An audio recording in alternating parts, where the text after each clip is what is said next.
In today's lecture, we are going to learn about the pollination process.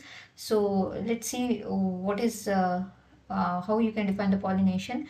Pollination is a process of transfer of the pollen grains from the anther to the stigma of the ovary, that is called as pollination. As you can see here, this is the anther having the filament, and the male reproductive structure is called as the stamen. Okay, so from the anther, pollen grains are present inside the anther. So pollen grains with the help of the pollinators, they reaches to the stigma of the ovary, and it helps in pollination process. Okay, aids in pollination process. So let's see what are the types of the pollination. There are two main types of pollination. First type is the self-pollination, and the second type is the cross-pollination.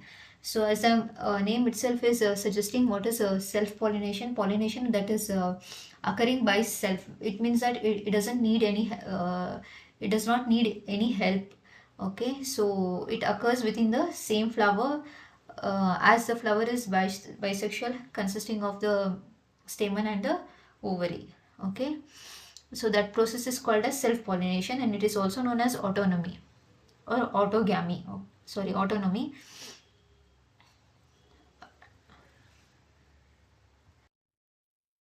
Autonomy or autogamy. Okay, so in the second type of pollination, that is cross-pollination, as the name itself is indicating, cross means uh,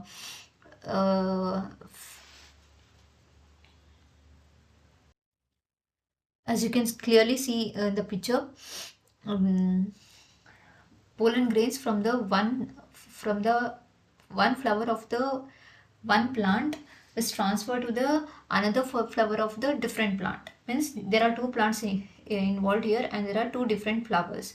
That process is called wherein the process of transfer of pollen grains from one flower to the another flower of the another flower, that process is called as the cross pollination.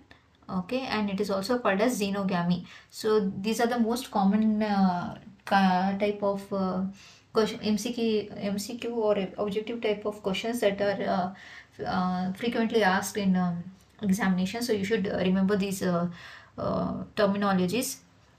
Okay, so xenogamy means transfer of the pollen grains from the one flower to the another flower of the different plant. So two different plant, and also here two different flowers are involved. Okay, so in case of self pollination, one more type is there, that is called as geitonogamy. So what does it mean? It means that here the transfer of the pollen grains occurs from one flower to the another flower of the same plant. Okay, so from here, if the pollen grains are shed directly into the second flower of the uh, to the stigma of the second flower, and of the same plant. Flowers are different, as you can see here, but plant is same. So this you should remember. Okay, so let's see what are the examples for this. Geitonogamy is corn or maize, and cucurbits. So you can easily remember with the caption CC means geitonogamy. So GC or CC, corn and cucurbits. Okay, for xenogamy, onions, apple, squash, and broccoli. So these are some of the examples for the xenogamy.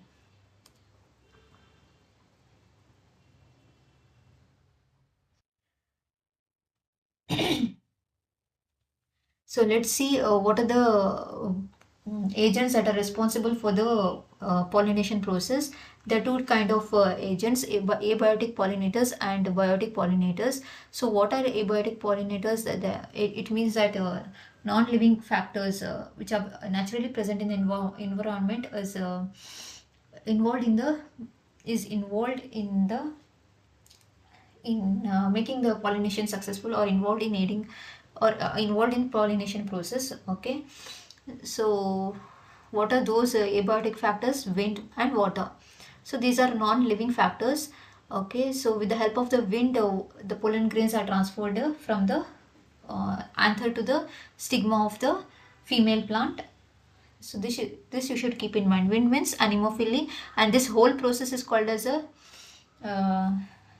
anemophily type of pollination. So if the pollination takes place with the help of the wind, then it is called as anemophily. If the pollination if there is a pollination occurs with the help of the water, then it is called as hydrophily. So let's see what are the biotic pollinators. If the insects are involved in the if the insects are involved in the pollination process, then it is called as the entomophily. It means that the insects carries the pollen grains from one flower to the to the female plant. Okay, from the male plant to the female plant, that process is called as entomophily. So if the birds transfers the pollen grains from one flower to the another flower, then it is called as ornithophily. If the pollination occurs by means of bat, then it is called as chiropterophily. So even bats are involved in the in transferring the pollen grains from one flower to the another flower. So you can just make out have the fantasy of nature. Okay, so from even bats are involved, so that process is called as chiropterophily. Okay, if the honeybees are involved in the pollination, then it is called as melitophily. If the snails are involved, then it is called as malacophily. These are some of the you if you feel that these terminologies are like very tough, but once you keep on revising these things by looking into the pictures, it will be very helpful for you people to remember. Okay, so chiropterophily means bat, honey means melitophily. Okay, as you know that honey is very sweet, and so with this you can remember this melitophily. Okay, yeah.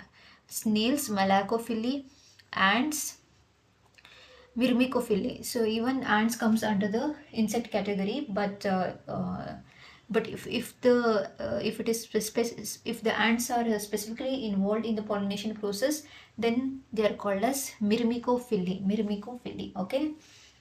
So in this slide we have learnt about the biotic and abiotic pollinators. So let's see what are the differences between the self and cross pollination. So as I already mentioned, here the pollination occurs between the different plants. Cross itself means different, into mark different. Self pollination means within the same plant. What is the pollination mechanism in case of cross pollination? It can occur through wind. Wind means anemophily. Insects, entomophily. Birds, if the pollination occurs through the birds, then it is called as ornithophily. If the animals are involved, then it is called as zoophily. So in case of self pollination, so here you can make out the external agents are involved. That if you see any kinds of agents like wind, insects and birds, you should immediately identify it as a cross pollination. Okay, whereas in case of self pollination, what is the pollination mechanism? Gravity, vibration, or simple contact.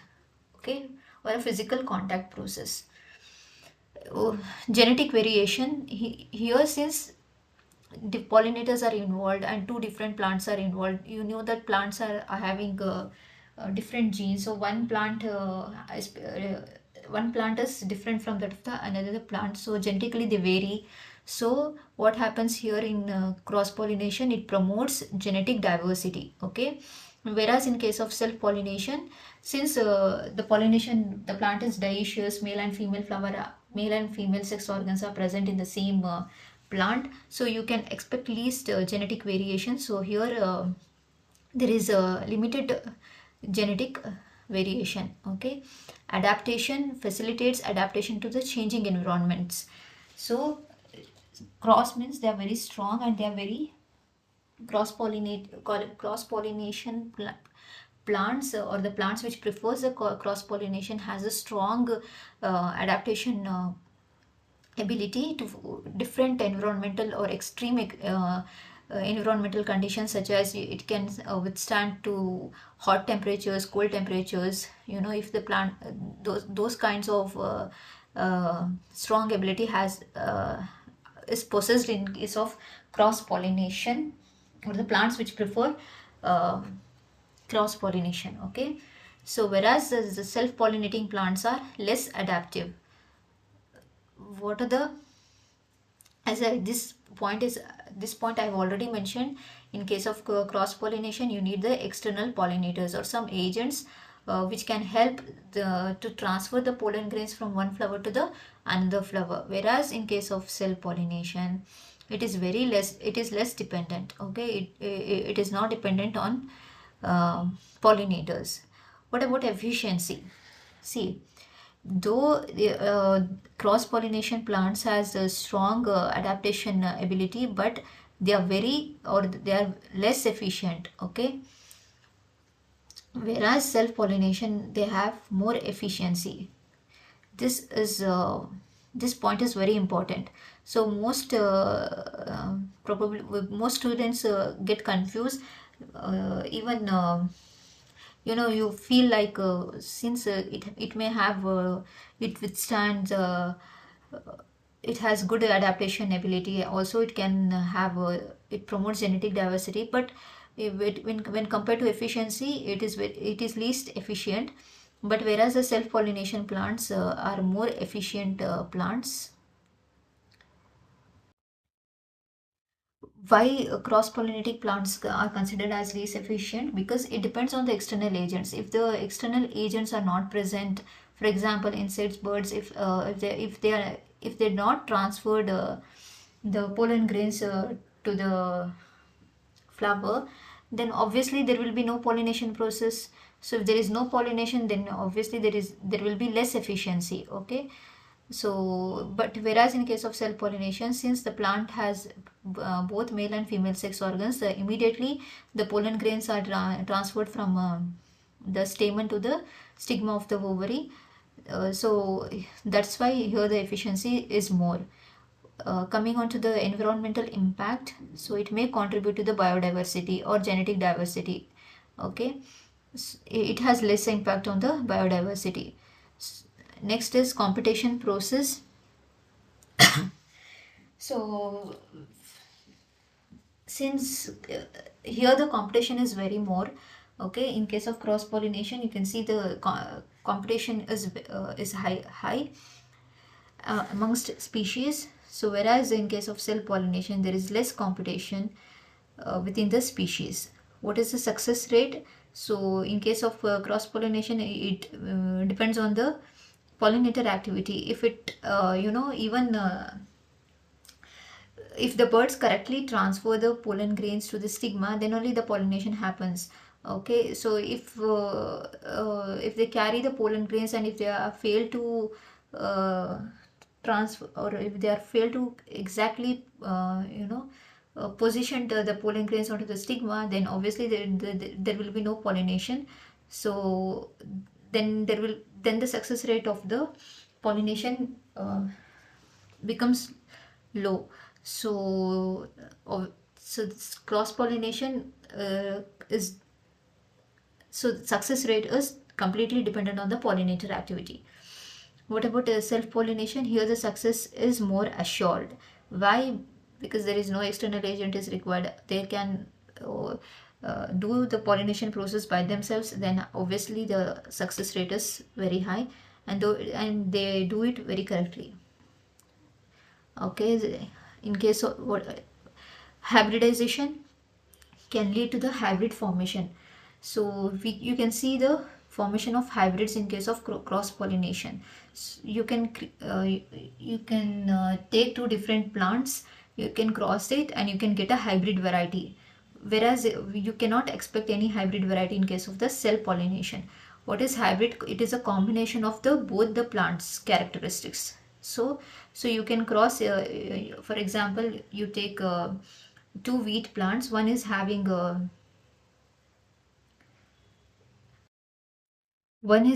the ability to withstand to the strong temperature, and another one um, can tolerate some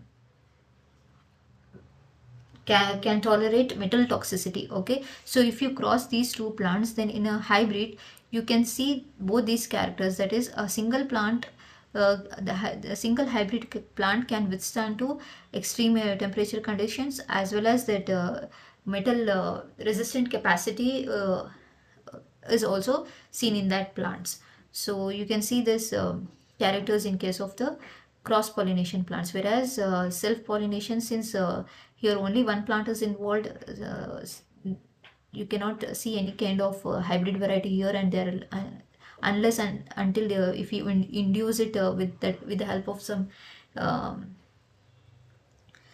external or artificial agents, then only you can see hybridization, hybrid plants. So whereas inbreeding depression, it is very low in case of cross pollination. First, let us understand what is the inbreeding depression. Inbreeding depression means reduced fitness. It may be in terms of growth, it may be in terms of survival, or it may be in terms of fertility. So growth, survival, fertility, all these three are affected in case of the cross pollination. Whereas in case of self pollination, they are very more prone.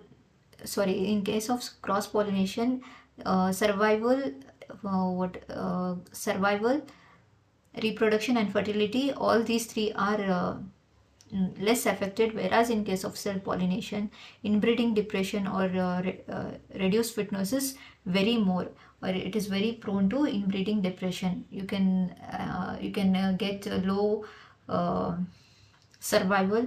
Survival rate is very low, and fertility is affected, and growth is very less. Okay, so in case of self pollination plants. Whereas with respect to agriculture, cross pollination has high crop yield, as the plants has more diversity. So and since inbreeding depression is less, obviously you can expect more vigor, more growth, and more crop yield in case of cross pollination plants. Whereas in case of self pollination, it is advantageous in stable systems. So